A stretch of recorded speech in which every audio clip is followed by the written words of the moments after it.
Cholinergic drugs. Drugs that binds with cholinergic receptors are called cholinergic drugs. वो drugs जो कि cholinergic receptor के साथ बाइंड करते हैं उनको हम cholinergic drugs कहते हैं। हमारे पास cholinergic receptors दो तरह के होते हैं, मस्क्रीनिक एंड निकोटीनिक।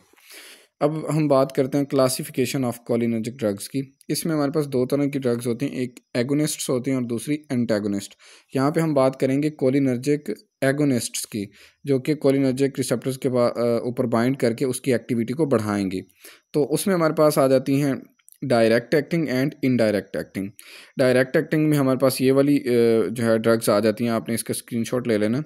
और इनडायरेक्ट एक्टिंग में हमारे पास दो तरह की होती हैं, एक रिवर्सिबल होती हैं और एक इरिवर्सिबल। रिवर्सिबल वो होती हैं जिनके यानी असर को ख़त्म किया जा सकता है, और इरिवर्सिबल जिसके असर को ख़त्म नहीं किया जा सकता। इसमें हमारे पास फाइजोस्टिकमीन, रिवेस्टिकमीन एंड जेलेंटामाइन, डोनपेजल वगैरह हैं।